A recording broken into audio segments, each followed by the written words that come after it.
Yun pa lang, sapat na para masabi mo that you have everything. Job 1:4-5, his sons used to take turns holding feasts in their homes, and they would invite their 3 sisters to eat and drink with them. When a period of feasting had run its course, Job would send and have them purified. Early in the morning, he would sacrifice a burnt offering for each of them, thinking, perhaps my children have sinned and cursed God in their hearts. This was Job's regular custom. So, nandun ang righteousness sa buhay niya.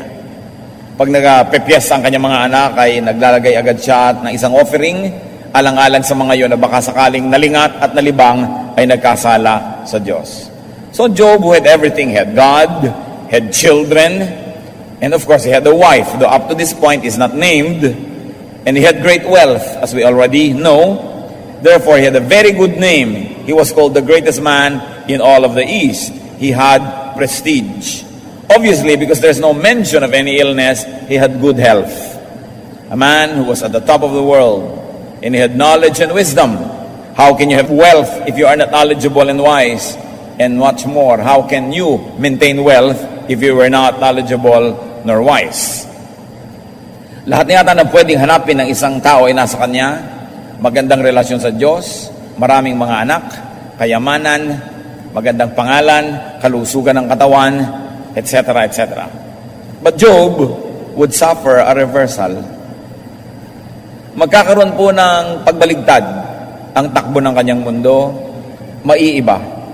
Para siyang pagtatakluban ng langit at lupa sa magaganap sa kanyang buhay sa isang iglap. With God's permission, Job would lose so much. But such heavenly source of his reversal, such heavenly dimension of his problem would be unknown to him, so we will leave that equation out of our story now. Hindi naman all-knowing si Job, hindi niya alam ang nangyayari sa langit na pinayagan pala ng Diyos na dumating sa kanya ang mapakabigat na pagsubok. At si Satanas ang magiging kasangkapan upang siya ay dumanas ng malaki at matinding hirap. Job 1:13-15.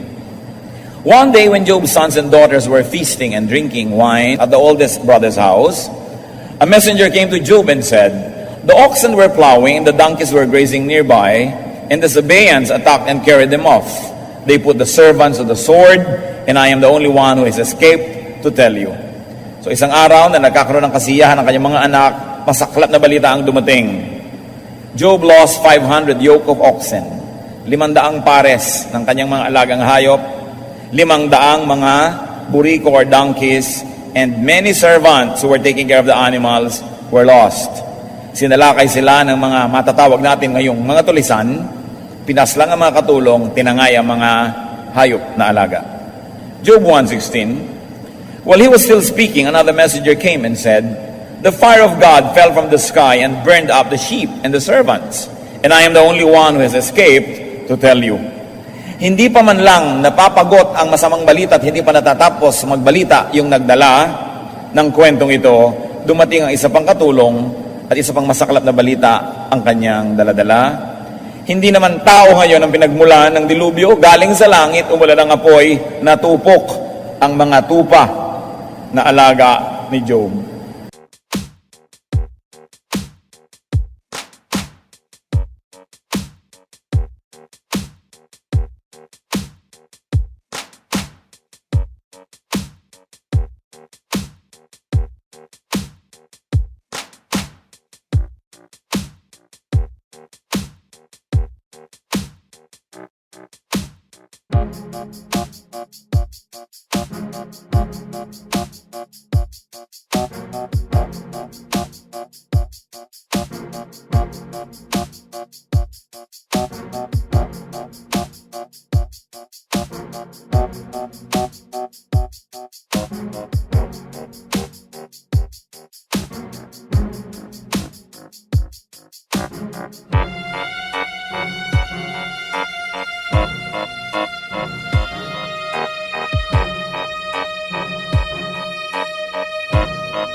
At pati ang kanyang mga katulong ay natupok, isa lang ang nakaligtas para may makapagbalita sa kanya. Sa isang araw na wala lahat yung una, nadagdagan pa ng 7,000 mga tupa at maraming mga katulong. Job 1:17. While he was still speaking, another messenger came and said, "The Chaldeans formed 3 raiding parties and swept down on your camels and carried them off. They put the servants to the sword, and I am the only one who has escaped to tell you." Comfort na sana na may natitira pa siyang mga kamelyo dahil may 300 pa siya, pero sinalakay na naman sila ng ibang uri ng mga tao, inagaw ang mga hayop, pinatay ang kanyang mga katulong, at isa lang ang nabuhay para dalhin ang balita sa kanya. Sa isang araw, Job, who had everything, could say, "Job, I who have nothing." There was a reversal, a very sudden, difficult, and very, very tragic reversal. All in a day, Job lost all his material wealth. Kung may natira man sa kanya, konting-konti na lang, pero ang talagang pinaggagalingan ng kanyang kabuhayan at kayamanan ay nalipol. Job 1:18-19, akala natin ay tapos na ang kanyang hirap sa araw na yon. While he was still speaking, yet another messenger came and said, "Your sons and daughters were feasting and drinking wine at the oldest brother's house, when suddenly a mighty wind swept in from the desert and struck the 4 corners of the house. It collapsed on them, and they are dead, and I am the only one who has escaped to tell you." Parang saving the worst for last. Habang nagpipiging ang kanyang mga anak, ay nagkaroon ng isang napaka-lakas na hangin na umihip galing sa disyerto. Tinamaan ang bahay at ang mga poste nito, nagiba ang bahay at naguhuan ang kanyang mga anak, 10 mga anak, nangamatay lahat sabay-sabay. All in a day, Job lost all his wealth and now all his children. Anong gagawin ng isang tao sa ganitong kalagayan? Job 1:20-22. At this, Job got up and tore his robe and shaved his head. Then he fell to the ground in worship and said, "Naked I came from my mother's womb, and naked I will depart. The Lord gave, and the Lord has taken away. May the name of the Lord be praised." In all this, Job did not sin by charging God with wrongdoing. Katulad ng kaugalian ng kanilang panahon, sa pagluluksa ay kanyang pinilas, pinunit-punit niya ang kanyang suot na damit, at inahit niya ang kanyang buhok at siya'y nagpakalbo bilang tanda ng kanyang pagluluksa. At pagkatapos ay nagpatira pa siya sa lupa at sumamba sa Diyos. Sabi niya, "Hubad naman akong nanggaling sa sinapupunan ng aking ina, hubad akong dumating sa mundong ibabaw, hubad din akong aalis dito. Nagbigay ang Diyos, bumawi ang Diyos, purihin nawa ang kanyang pangalan." At sinabi sa Biblia, hindi siya nagkasala sa pamamagitan ng pag-iisip ng masama laban sa Diyos. So, Job who had everything became Job who had nothing, but pwede naman pala siya maging Job, I who have something left. May natira naman. Job still had God. Job still had faith and submission to God's will. Job still had worship. He still had righteousness. At yun lang ay sapat na para ang isang tao ay mabuhay at mabuhay na muli. Nawala ang lahat, subalit hindi nawala ang Diyos sa kanyang buhay. Hindi rin nawala ang kanyang pananalig. At siya'y sumamba pa. Hindi sapat na malungkot ka, hindi ka nasasamba. Wala ka sa mood, hindi ka nasasamba. Lalo siyang sumamba.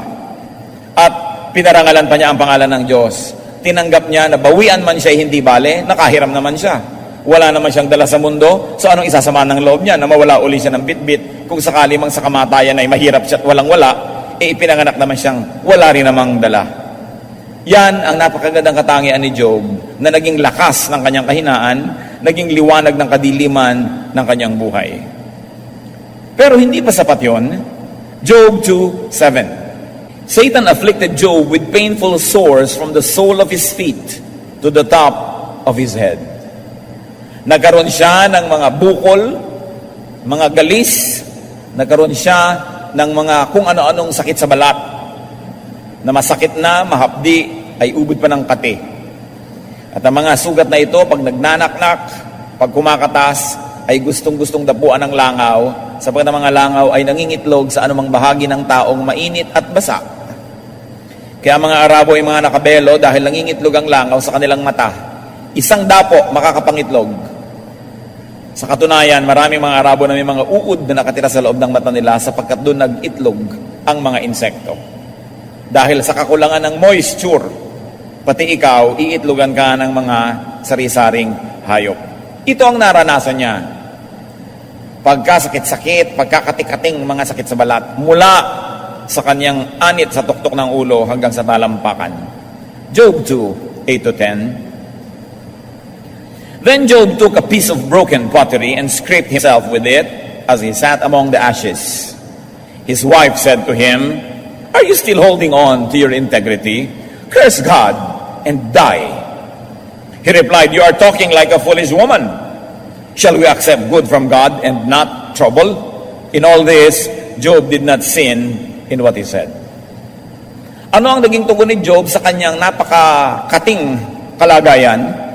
Umupo siya sa tumpok ng mga abo kung saan nagsisiga ang mga tao at may mga naiiwan ng mga abo.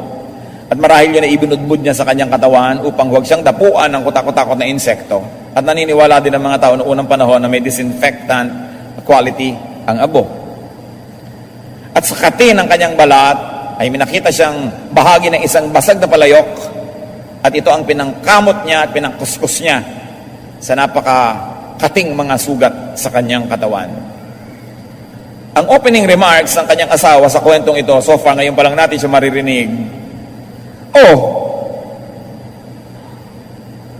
bakit hindi mo nalang murahin ang Diyos at mamatay ka na nang matapos na yung mga gulo na ito? Yan ang sabi sa kanya ng kanyang asawa. Are you still holding on to your integrity? Meron ka pa rin bang worship? Meron ka pa rin dignity? Meron ka pa rin class? Ang ganyan na nangyari sa ating buhay? Praise God ka pa ng praise God? Murahin mo na lang ang Diyos. Sumpa mo ang Diyos sa nangyari sa iyo. At pagkatapos, mamatay ka na.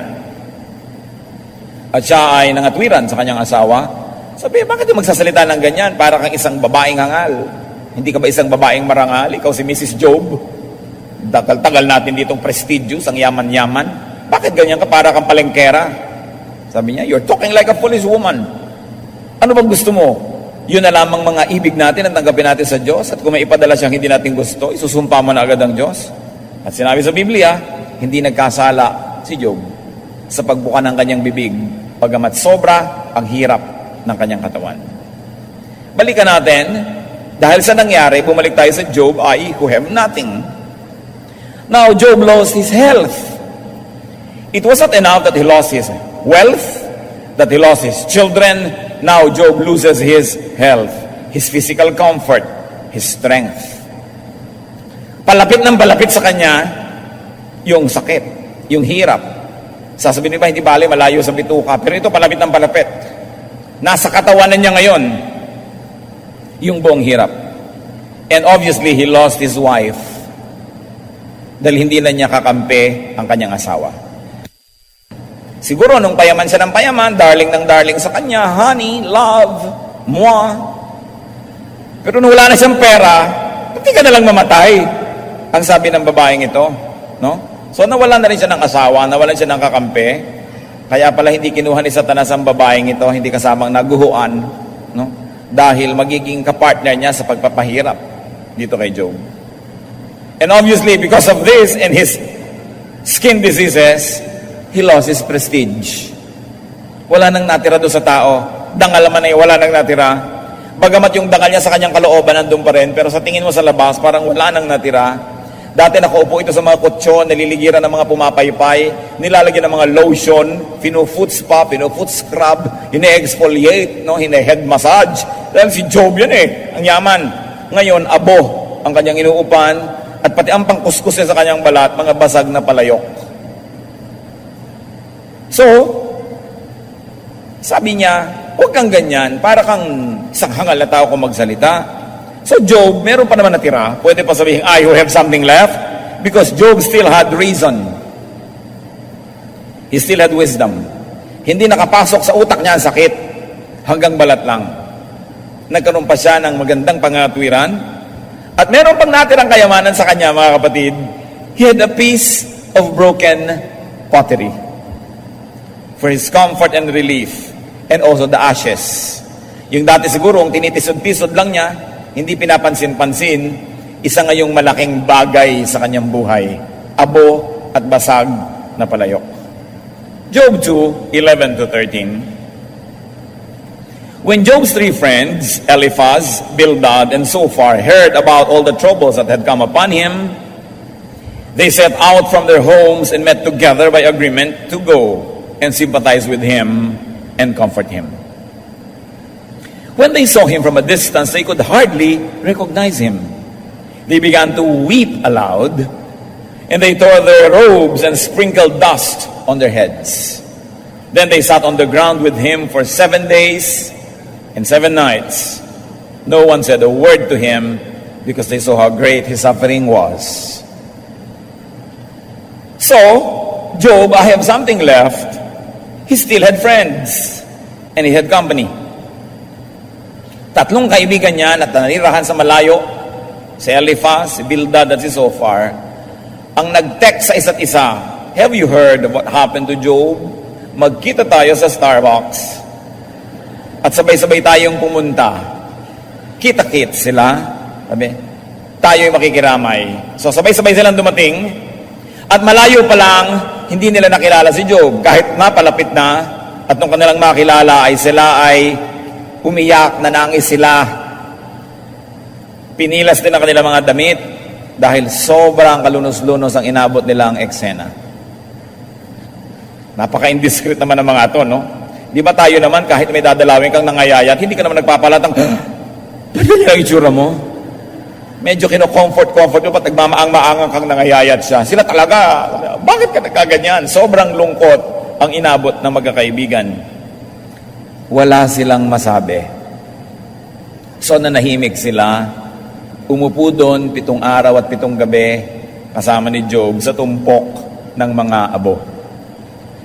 Alam nyo, pag merong pong nangyayaring mahirap sa ating kapwa, kung wala kayong masasabing mabuti, manahimik na lang kayo. Hindi yung namatayan yung kapwa mo, sabi mo, ganyan talaga, una-una lang. Nonsense. Hindi naman nakaka-comfort yan. Titingnan mo yung patay, para lang siyang natutulog. Nakabarong Tagalog, tulog. Yung wala ka lang masabi, gusto mo mag-comfort, yan ang tinatawag ng mga pakonsuelo de bobo. Mabuti pa, manahimik ka na lang, tulad ng ginawa nila. Enough na yung presence mo as your speech. Nanahimik sila 7 araw. Job 3:1, after this, Job opened his mouth and cursed the day of his birth. Yung nagkaroon ng hirap sa buhay, ang binigyan nila ng pribilehiyong unang magsalita. So he was going to set the trend, he was going to set the tone for their discussion. Binigyan nila yung privilege na yon kay Job. Hindi yung, ano nangyari sa'yo? Ba't ka nagkaganyan? Nanahimik lang sila, hinayaan nila magsalita yung pasyente. At sa pagbukas ng bibig ni Job, sinumpa niya ang araw na siya isinilang. Hindi niya sinumpa ang Diyos, ha? Sinumpa niya yung araw na sinilang siya. Mabuti pang di ako isinilang. At ang haba-haba ng poetry tungkol doon, basahin niyo yung book. Pero ganun lang ibig sabihin. So niya, mabuti pa hindi na ako ipinanganak kung ganito rin palang aabutin ko sa buhay. So Job, who had something left, has what? He still had a voice. Alam niyo, pag nawala na kayo ng kung ano-ano, dapat mabuti na kayo magbilang ng natira. At makikita niyo, may mga natira pa rin. Katulad ng binilang na rin natin ng mga basag na palayok. No? Binilang na rin natin ng 3 kaibigan. Siguro libo-libo yung nawala, pero may 3 natira. At ngayon, may tinig pa siya. Meron pa siyang rason. Meron pa siyang isip. And he had the voice to express grief. Alam niyo po, sa isang nalulungkot, sa isang nagluluksa, sa isang nagkakaroon ng trahedya, napakalaking bagay na maipahayag ang lungkot. Hindi yan sinusuppress. Kaya yung mga sinusuppress yan, dahil bigla silang naninigas, nahihimatay, hindi nila na ipapahayag. Mabuti yung naipapahayag. Isa rin yung kayamanan na nakakapagpahayag. And when his friends began to blame him, actually they did that later, Job voiced out, Job 6:14, a despairing man should have the devotion of his friends, even though he forsakes the fear of the Almighty. Kasi nagtatanong siya, bakit nagkaganito? Bakit na lang ako sinilang? Ang hirap-hirap ng buhay, etc., etc. At sabi sa kanya ng kanyang mga kaibigan, siguro may kasalanan ka, aminin mo na. Kasi kung wala kang kasalanan, di ka naman magkakaganyan. Matakot ka sa Diyos. Huwag kang magreklamo. Huwag kang mag-complain. Pero sinabi naman sa atin ng Bible, hindi siya nagkasala eh. Nagreklamo siya dahil yun naman talaga nararamdaman niya. Pero hindi naman siya nagalit sa Diyos mismo. Nagalit siya sa sitwasyon niya, ba't ganito ang buhay ko? Kaya ang sabi ng kanyang mga kaibigan, siguro, matakot ka sa Diyos. At ang sagot niya sa Job 6:14, ang tao na desperado, ang taong nalulungkot, kailangan suportahan ng mga kaibigan niya. Kahit pa nga, tumalikod siya sa kanyang banal na takot sa Diyos. Ang ibig niya sabihin, sa mali at tama ako, nagkagani-ganito ako, kampihan niyo naman ako. Suportahan niyo ako sa mali at tama. Sabi, ganoon ang kaibigan. Nandiyan ka para makiramay, hindi para mag-moralize. Hindi para magsabing mali ako, kundi makiramay ka na lang. Because that was not a time for moralizing. Hindi panahon yun para sabihin mong mali ka, tama ka, banal ka, kundi makiramay ka lang. He had a voice to seek comfort and unconditional kindness from his friends. Napakaganda ng definition ng friendship na ibinigay dito ni Job. A despairing man should have the devotion of his friends. Isang pakikipagkaibigan na walang patakaran, lalo't lalo ang kaibigan ay dumaranas ng hirap, sinusuportahan, ano paman. Job 7:11, therefore I will not keep silent. I will speak out in the anguish of my spirit. I will complain in the bitterness of my soul. Nakita natin yung example niya na hindi masama na aminin mo na masama ang loob mo. Hindi masama na magsalita ka at magpahayag ng iyong nadarama. Huwag ka lang makipaggiyera sa Diyos o magalit sa Kanya mismo. Napakalaking bagay. Sabi niya, hindi ako tatahimik. Huwag niyo akong pigilin. Sasabihin ko ang aking nadarama. Job still had the voice to complain and to let out his bitter feelings. At kinausap ni Job ang Diyos. Sabi niya sa Job 17:21, what is man that you make so much of him? That you give him so much attention? That you examine him every morning and test him every moment? Will you never look away from me or let me alone even for an instant? If I have sinned, what have I done to you, O watcher of men? Why have you made me your target? Have I become a burden to you? Why do you not pardon my offenses and forgive my sins? For I will soon lie down in the dust. You will search for me, but I will be no more. So Job had the voice to engage God. Nangatwiran din siya sa Diyos. Dinala din niya yung kaso sa Diyos. Sabi niya, ano na ba naman ang tao para pansinin ninyo? Sino na ba naman ako para hindi nyo tigilang bantayan araw at gabi? Sunod-sunod na mga trial ito nangyayari sa aking buhay. Ba't hindi nyo na lang ako huwag pansinin? Pagpahingahin nyo naman ako, sabi niya. Kung nagkasala ako, ano ba? Wala akong maisip. At kung ako man ay nagkasala, di patawarin nyo na lang ako. Bakit naman sobrang hirap ang aking dinaranas? Sabi ganon, mamamatay na lang ako, maaagnas ako't mawawala na kayo ng mababantayan pag nangyari yan. So bakit di nyo ako pagpahingahin? Yan ang sabi niya sa Diyos. So he had the voice to engage God, to reason with God. At sa Isaiah 1:18 mismo, ang Diyos ang may sabi, come now, let us reason together, says the Lord. Hindi masama mga tuwiran. Hindi masamang humanap ng katwiran kahit mula sa Diyos. To seek justice or mercy. To seek relief or rescue. To seek comfort and healing. Hindi daw nagkasala si Job kahit yon ay kanyang hiningi. So it's okay to ask. It's okay to find answers. But not to charge God with wrongdoing. Maraming kwento yan. Mahabang usapan. Basahin niyo yung buong book. It's poetry. It's beautiful. But the end of the story, although hindi natin kailangan sa kwento natin, pero para naman ma-appreciate natin yung ganda at magkaroon ng punctuation ng kwentong ito, sapagkat hindi niya pinaratangan ng Diyos ng pagkakamali, nagalit siya sa kanyang sitwasyon, nagreklamo siya, pero hindi siya nagalit sa Diyos mismo. Anong naging ending niya? Job 42:10-12.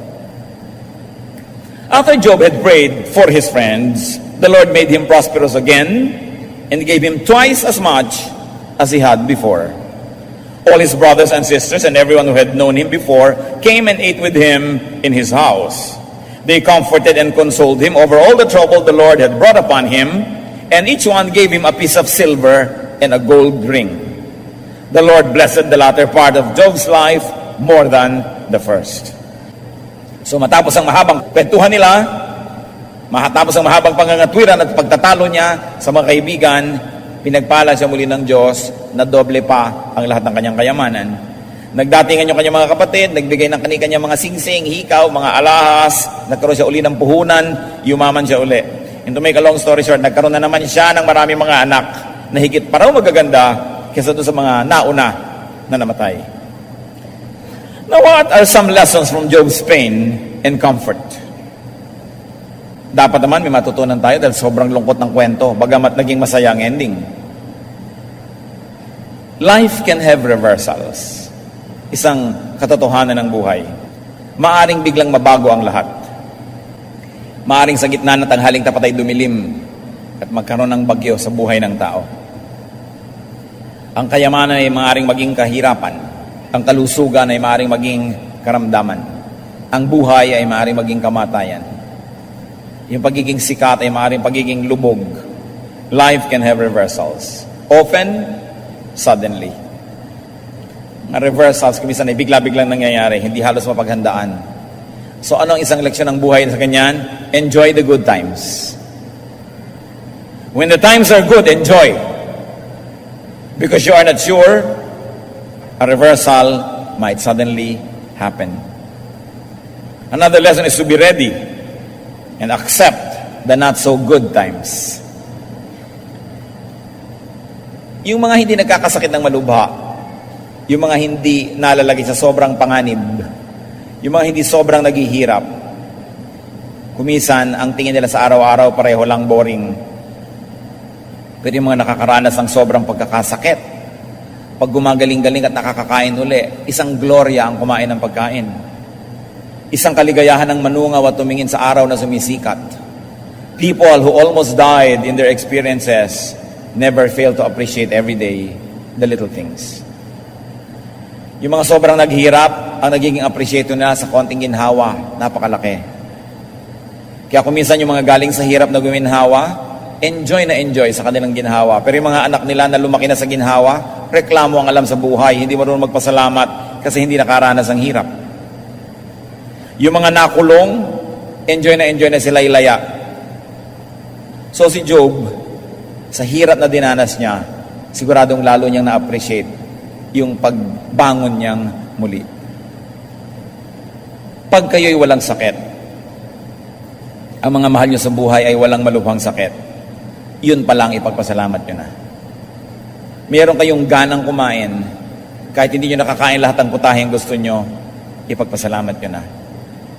Nakakalakad kayo at hindi kayo lumpo, hindi kayo bedridden, kahit nagpapalamig lang kayo sa mall at wala naman kayong binili, magpasalamat na kayo.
Yung nakakakita ka lang, na kahit ano pa yung nakikita mo, kahit hindi maganda ang view sa bintana ninyo dahil pusali ng kapitbahay ang nakikita mo. Yung nakakakita ka, pasalamat ka na. Magtanong ka sa bulag. Yung hindi maganda ang boses mo, pagka kumakanta ka, ay talagang kumakalog ang lahat ng mga baso sa bahay nyo. Magpasalamat ka. Magtanong ka sa hindi nakakapagsalita. Enjoy whatever there is to enjoy. Because life is not always able to enjoy the things around. Huwag kayong gigising sa anumang umaga na hindi nagpapasalamat sa Diyos sapagkat kayo buhay pa. Huwag kayong kakain ng anuman na hindi nagpapasalamat na kayo may kinakain. At kung minsan, kahit na nga nakukonsumi kayo sa mga kasama nyo sa buhay, pasalamat pa rin kayo dahil may kasama kayo. Ecclesiastes 7:14, when times are good, be happy. But when times are bad, consider, God has made the one as well as the other. Therefore, a man cannot discover anything about his future.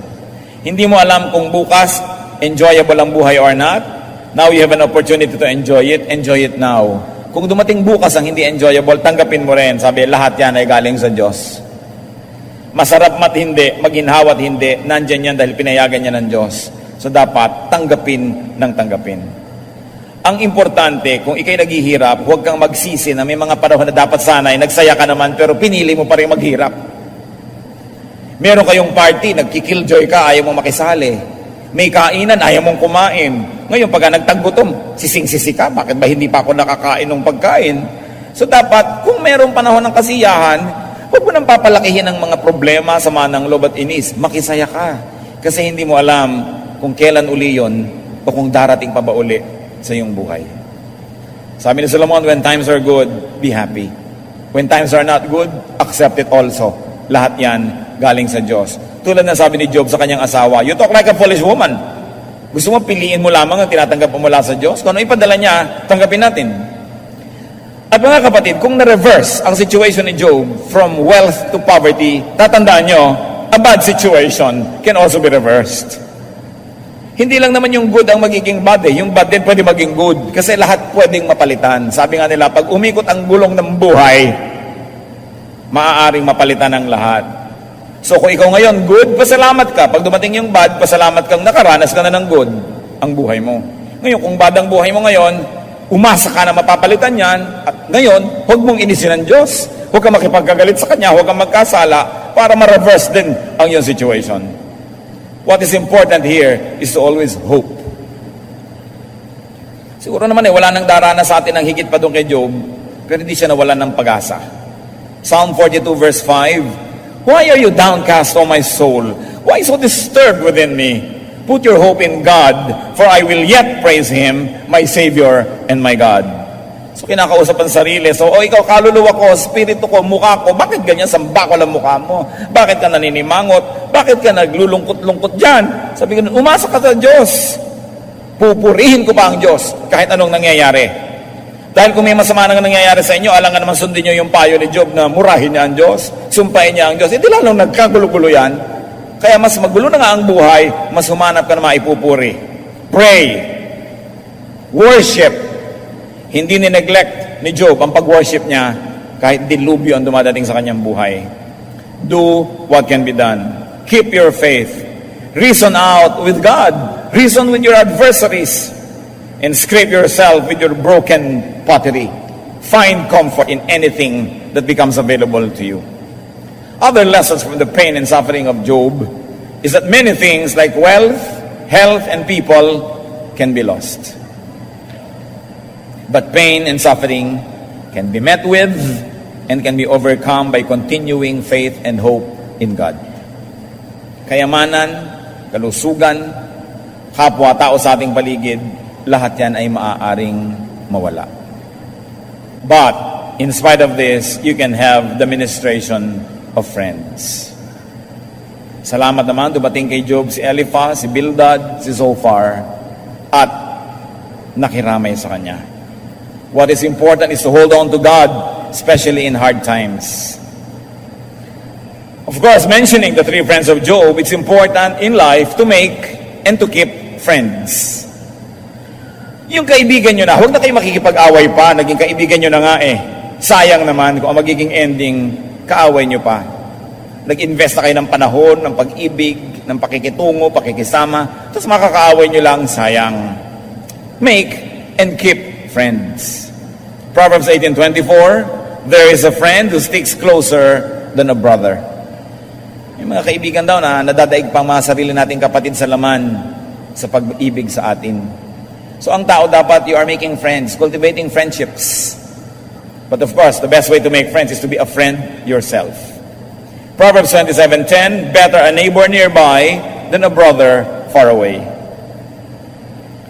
Kung ikaw na nangangailangan ng tulong, mas mabuti pa ang isang kapitbahay na malapit kaysa kapatid mo nga pero ang layo naman.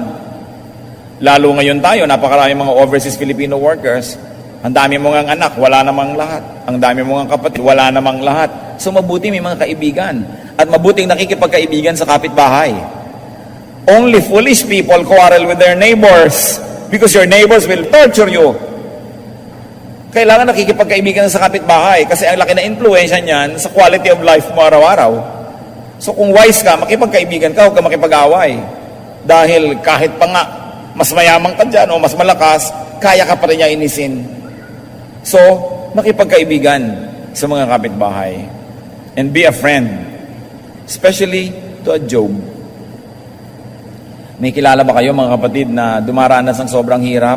Magpakabildad naman tayo or Eliphaz or Zophar. Makiramay. Tumulong. Proverbs 27:10, do not forsake your friend and the friend of your father. Isa yan na itinuturo ng karunungan ng Biblia.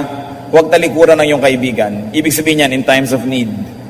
At pati kaibigan ng iyong magulang ay tulungan mo rin. Pagtanaw ng utang na loob, sapagkat kung yan ay nakipagkaibigan sa ating magulang, nakatulong sa ating magulang, kasama tayo dapat tumatanaw ng utang na loob na yon. Sabi ganoon, yung mga tumulong sa mga magulang natin, susuklian nyo yan. Kung wala na sila, yung mga anak nila, suklian niyo ng kabutihan. Kung alam nyo na yung magulang nila, gumawa ng mabuti sa magulang nyo. This is the godly way. Ang itinatanim naman natin, inaani rin natin. At Matthew 25:40, tungkol sa paggawa ng mabuti, maging sa maliliit na tao, the king will reply, I'll tell you the truth. Whatever you did for one of the least of these brothers of mine, you did for me. Inaari daw ng Diyos na anumang ginagawa sa mga maliliit na tao ay parang sa Kanya ginagawa. Kaya kung nagiging mabuti tayo sa mga ganong tao, ay parang Diyos ang ginagawa natin ng mabuti at Siya ang nakalaan na gumanti ng kabutihan din. Kung ating mga kaibigan po ay nagdaranas ng sobrang hirap, sabihin pa na problema nila, sabihin pa na silang may kasalanan, pero sa panahon ng sobrang lungkot o luksa o hirap, just be a friend, not a sage, not a professor, not a lecturer. Just be a friend, not a critic, not a judge. Ang ganda na sana nung ginawa ng tatlong kaibigan na nahimik na lang. Pero after the 7th day, nagsimula na silang sunod-sunod na sisihin at idiin si Job. Basahin niyo yung buong aklat. Ang ganda ng mga pangangatwiran nila. Tama na yung makiramay. Don't preach in times of sorrow. Hindi rin makikinig yung nagdurusa. Hindi lang tayo makakatulong. Be a friend, especially during your friend's hard times. Hindi ka dapat maging judge sa mga panahon na yon. Hindi pinag-uusapan kung ano ang mali at tamang ginawa. Ang pinag-uusapan, paano mo siya pahihingahin kung di siya makahinga? Paano mo siya pakakainin kung di siya makakain? Paano mo siya bubuhayin kung nag-aagaw buhay siya? Yun ang importante ng pinag-uusapan sa panahon ng kagipitan. At kung ating mga mahal sa buhay ay sobrang nagdurusa, speech is silver, silence is gold. Yun naman siyempre may kasalanan, kaya nagdurusa, alam na rin niya yun Hindi mo na kailangan pagdiinan pa. May sugat na nga, huwag mo nang sundot-sundutin. Alam na niya yun. At lalong magiging masakit. Proverbs 17:17, a friend loves at all times, and a brother is born for adversity. Yan yung theme song na, that's what friends are for. No? Sabi, kaya nga may kaibigan, kaya nga may kapatid para sa kahirapan. Pero dapat ang nagsasabi nun yung tumutulong, hindi yung tinutulungan. Halimbawa, may nagbibigay sa inyo. Ayaw mong tanggapin, nahihiya ka. Dapat yung nagbibigay ang magsasabing, that's what friends are for. Pero hindi ka binibigyan, sasabihin mo, this is what friends are for, bigyan mo ako. Hindi ganun ang paggamit nun.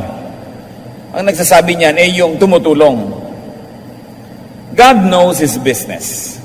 That's one other lesson we can learn from Job. Trust God. Though every single cell in your brain doubts or would like to doubt, though your brain and reason likes to disagree, trust God. Alam niya ang ginagawa niya. Higit sa kaya nating maunawa. Alam niyo po, napakaraming reklamong ibinigay si Job. Nakipagtuos talaga siya sa Diyos. Sinabi niya, wala naman akong ginagawang masama. Bakit nagkakaganitong buhay ko? Kailangan maintindihan ko kung anong punot dulo na aking mga pagdurusa. At matapos siyang pakinggan ng Diyos sa kanyang napakaraming mga inireklamo, nagsalita ang Diyos. Mahaba rin ang sagot. We will quote some. And let's see kung tayo si Job na nagrereklamo, anong isasagot natin pag sinabihan tayo ng ganito? Job 38, selected verses. Then the Lord answered Job out of the storm. He said, who is this that darkens my counsel with words without knowledge? Brace yourself like a man. I will question you, and you shall answer me. Sabi niyo, sino ba itong nagdudunong-dunungan na nagtatanong? Maghanda ka, magpakatatag ka, dahil tatanungin kita, at humanda kang sumagot. Where were you when I laid the earth's foundation? Tell me, if you understand. Who shut up the sea behind doors when it burst forth from the womb? When I made the clouds its garment and wrapped it in thick darkness? When I fixed limits to it and set its doors and bars in place? When I said, this far you may come and no farther, here is what your proud waves halt. So, sinariwa ng Diyos ang creation. Sabi, nandun ka ba nung nilikha ko ang mundo? Nung binigyan ko ng kaayusan ang lahat ng gulo, pinaghiwalay ko ang tubig at lupa, binigyan ng hangganan ng mga alon at sinabihan sa kanya, hanggang dyan ka lang. At sinabi ko sa mga ulap na hanggang dyan ka lang. Sabi, nandun ka ba? Paki-explain mo nga. Naintindihan mo ba ang ginawa ko? Sabi ng Diyos. Have you ever given orders to the morning or shown the dawn its place, that it might take the earth by the edges and shake the wicked out of it?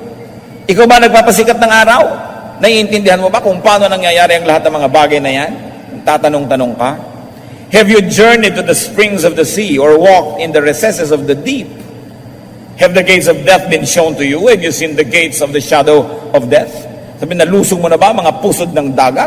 Nakita mo na ba ang kalalim-laliman ng mga malalalim na mga bagay? Sabi ganon? Nakita mo na ba, na unawa mo na ba ang kamatayan? Can you bind the beautiful Pleiades? Can you lose the cords of Orion? Sabi nga, yan. Mapagtutuhog-tuhog mo ba ang mga bituin para gumawa ka ng mga constellations? Can you bring forth the constellations in their seasons and let out the bear with its cubs? Do you know the laws of the heavens? Can you set up God's dominion over the earth? Can you raise your voice to the clouds and cover yourself with a flood of water? Do you